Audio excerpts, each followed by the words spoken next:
All right, everyone. Get ready for a deep dive today into the world of research. Specifically, we're going to be looking at how we can be more confident in the research findings that we read. You ever come across a study and thought, I'm not so sure about that? Happens to the best of us. All the time. So we're going to tackle that skepticism head on using a paper from 1998 all about moderator variables. Oh, okay. The sneaky factors that can totally change the relationship between the things that we're studying. Like a plot twist. Exactly. It's like a plot twist. That paper is by Herman Aguinas. Aguinas. Yeah, pronounced just like that beer. That's right. And Charles A. Pierce, published in the Journal of Management. And they're tackling this idea of messy data. So, measurement errors, small sample sizes, all that stuff that makes it harder to be super sure about a moderator's effect. What's interesting is, they offer a solution, right? They give us a 3-step method to refine the data and make those findings more reliable. Okay, so let's break that down. What's step one? Imagine we're detectives trying to solve a case, right? Our evidence is a little scattered and smudged. How do we start cleaning things up? So step 1 is all about getting each piece of evidence crystal clear before we even start combining data from different studies. We need to make sure each individual study is as accurate as possible. We're talking like enhancing a blurry photo. Right, exactly. Like polishing each clue before we lay them all out. On that. So one thing that they talk about is correcting for range restriction. Let's say you're studying job satisfaction, but you only surveyed, employees who've been at the company for years and they're already happy. Right. Well, that limits our view, right? Okay. Correcting for range restriction helps us estimate what the results would look like if we had a wider range of folks in the study. So we're getting the full picture, not just a little snapshot of one part of the office. Exactly. Makes sense. Okay, what's next? Step 2 is where we connect the dots between the different pieces of evidence, right? Okay. We're looking for consistency. Do the moderator effects we see in one study, do those line up with what we see in other studies? So it's not enough for each clue to be clean and shiny. They actually have to tell a story, right? Right, exactly. Like, are all the fingerprints pointing to the same suspect? Yes. And researchers use the statistical test, the Q statistic, to assess that consistency. Don't worry, we won't get into all the math here. Please don't. My statistical toolbox is a little rusty. But basically, the test helps us determine whether the moderator effects are just random noise or if they're a real pattern that we can trust. Okay, so we've cleaned up our clues. We've checked if they're telling the same story. It feels like we're building towards the big reveal, right? Yeah, that's right. So what's step 3? Step 3 is where we finally test the hypothesis. After all that prep work, we get to see, does that moderator variable actually have a significant impact? Okay, lay it on me. What did they actually look at? Yeah, what was their case study? Okay, so picture this. They're looking at job satisfaction and organizational commitment. How much, people feel connected to the company. And they're asking, does being male or female change that connection? Does gender act as a moderator? Gender. Yes. Oh, I am intrigued. But no spoilers. We got to keep our listeners in suspense. All right, no spoilers just yet. So let's just recap these 3 steps. Yeah. Right? Okay.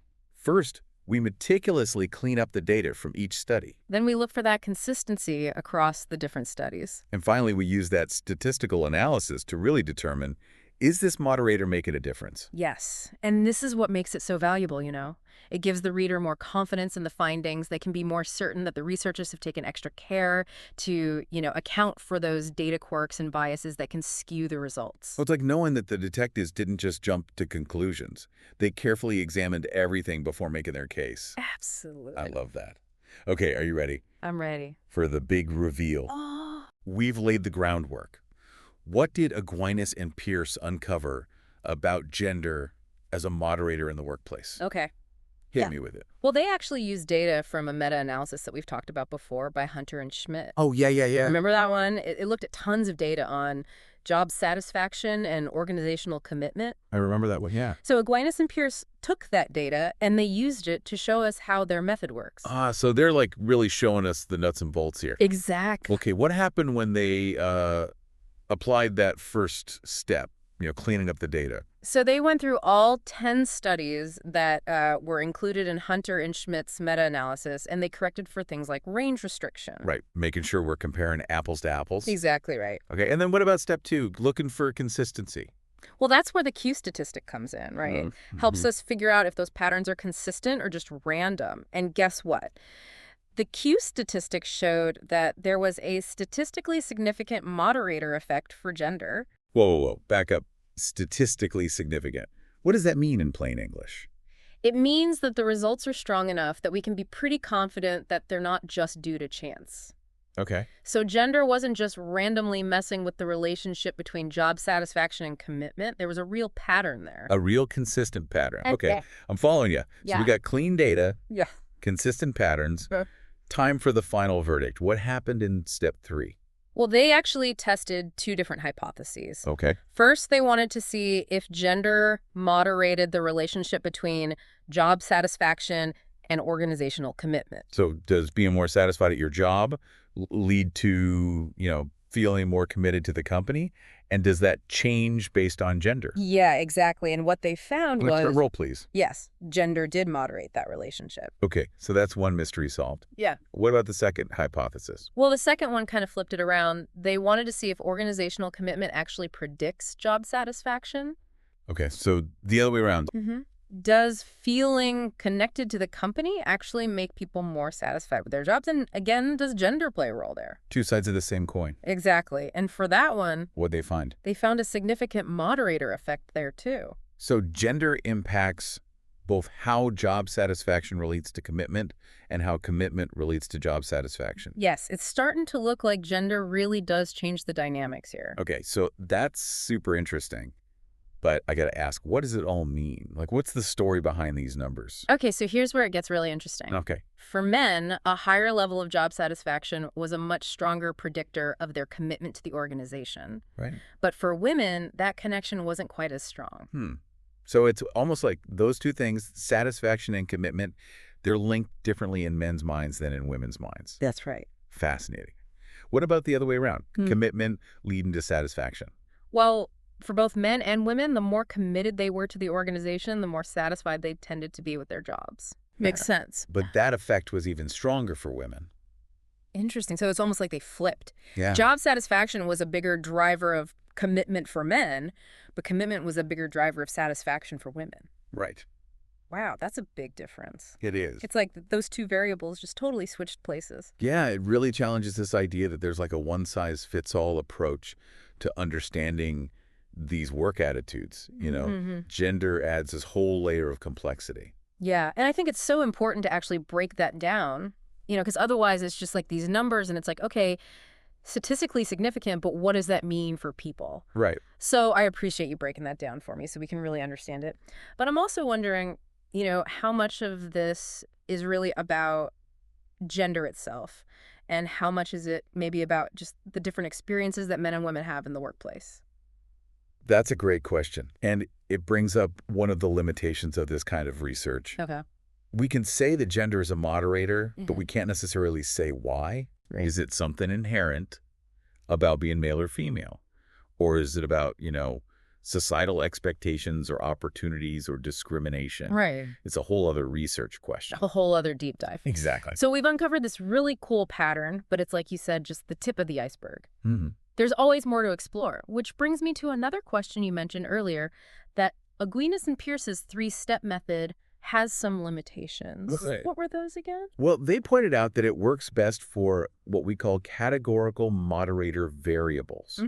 Things like gender or race or maybe levels of education. Oh, okay. Those are all categories, right? Distinct groups. Right. But for variables that are measured on a continuous scale like age or years of experience, it might need a slightly different approach. So this isn't like a magic wand that solves all our research problems, Right. but it is a powerful tool for understanding certain types of moderators. Right. And even with those limitations, I Yeah. think it's a huge step forward in making research more reliable and insightful. I agree with that. And I think beyond the method itself, what's most valuable is it really encourages us to think critically about the research that we read. Absolutely. It's like, don't just take it at face value. Ask questions. Dig a little deeper. Exactly. Be curious, be skeptical, and ultimately be more informed. Yes, love that. Well, I'm definitely feeling more informed and a whole lot more curious about this whole world of moderator variables. Me too. This deep dive has been a wild ride.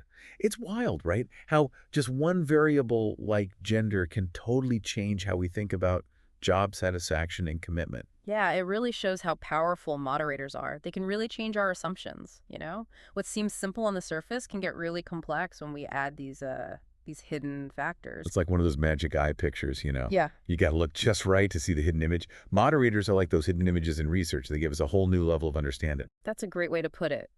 And that deeper understanding is so important when we try to make sense of how people act, especially at work. We can't assume everyone reacts to the same things in the same way. Totally. It's like trying to motivate a team with one pep talk. It might work for some, but fall flat for others. So how can we use what we know about these moderators to make better decisions in companies? It's all about getting more specific, more targeted with our approaches. Let's think back to that example of job satisfaction and commitment. Okay. Instead of thinking everyone wants the same things, we can use this knowledge to, like, tailor our strategies. So like, if we know job satisfaction is a big driver of commitment for men, maybe companies should focus on things that make them feel that sense of achievement and recognition. Exactly. Maybe that means more professional development or highlighting individual contributions more publicly. Okay, I like that. And then, since commitment seems to be a bigger predictor of job satisfaction for women, maybe companies should focus on things that make them feel connected and like they belong. Like mentorship programs. Yeah, or team building activities. Or even just creating a culture where everyone feels comfortable speaking up. It's about making people feel valued and supported. Not just workers, but as people. Exactly. And that's where this research gets really powerful, you know. It's not just some theory. It gives us real ways to improve people's experiences at work. That's what's exciting. We're talking about build-in workplaces where everyone can do their best work and feel good about it. That's the goal. I love it. And this is why this deep dive was so great. We started with this technical paper about stats, and we ended up talking about making work better for everyone. That's the best part. It shows that even the most complicated research can help us change the world for the better. So to everyone listening, think about your own work in life. What moderators might be at play? What connections might have a hidden twist? Yeah, keep your eyes open and don't be afraid to dig a little deeper. You never know what you might find. And on that note, that wraps up our deep dive for today. Thanks for joining us on this journey. We'll be back next time with another fascinating topic. Until then, keep exploring.